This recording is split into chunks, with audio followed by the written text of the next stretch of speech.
Malaki na raw ang ibinaba ng ranggo ng Pilipinas sa international watch list ng mga bansang talamak sa pekeng produkto ayon sa Intellectual Property Office. Malaking tulong daw ito ang pinaigting na kampanya ng mga otoridad laban sa counterfeit items. Live mula sa Quezon City, may report si Rafi Tima. Rafi?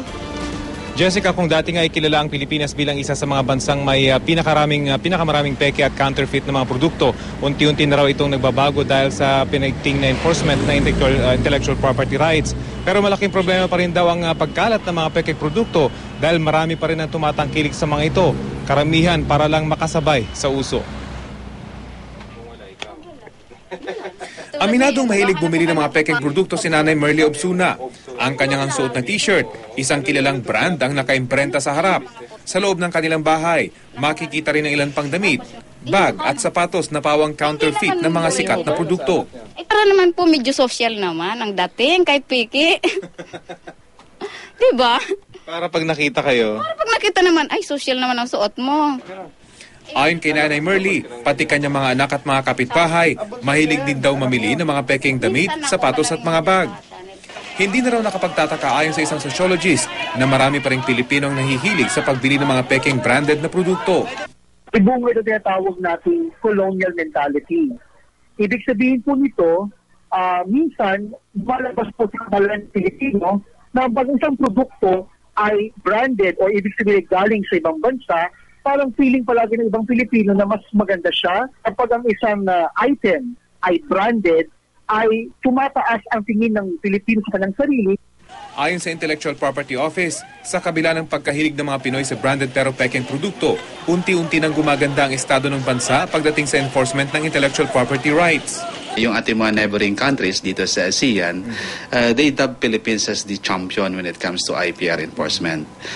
In fact, sa ASEAN, no, ang Philippines ngayon ang nagsispearhead pagdating sa IPR protection and enforcement. Yung Quiapo was taken out from the list of notorious markets by the USTR. So isang magandang development doon.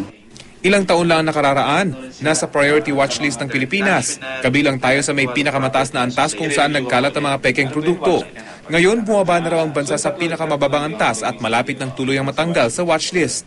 We're hoping na this year, no, finally, sana matanggal na ang Pilipinas sa watch list ng USTR. Yes. Gaano ba ka-significant po pag natanggal tayo sa watch list? May mga repercussion kasi yan pagdating sa trade natin, no. Right now kasi marami tayong mga exporters, particularly sa agricultural sector, who enjoy certain preferences or tariff preferences. Noong 2011, umabot umano sa 8.3 billion pesos na halaga ng mga peke at counterfeit na produkto ang nasamsam ng mga otoridad. Noong nakaraang taon, umabot ito sa 5.2 billion pesos. Mula noong 2005, umabot na raw sa 33 billion pesos ang halaga ng mga pekeng produktong nasamsam sa bansa. Yung awareness pa rin ng mga Pilipino pagdating sa value and importance ng intellectual property rights, mababa pa rin.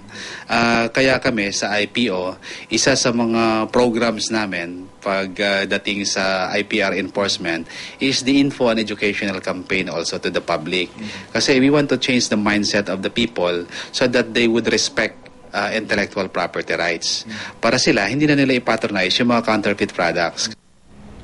Jessica, malaking bagay nga umano na mapalawig yung kaalaman ng mga Pilipino tungkol sa intellectual property rights para nga mabawasan yung tumatangkilik sa mga counterfeit products. Ang pagkakaroon kasi ng mga peking produkto, malaki rin ang kaugnayan sa iba pang illicit activities tulad ng smuggling at iba pang krimen. Jessica? Magandang balita yan. Maraming salamat, Rafi Tima.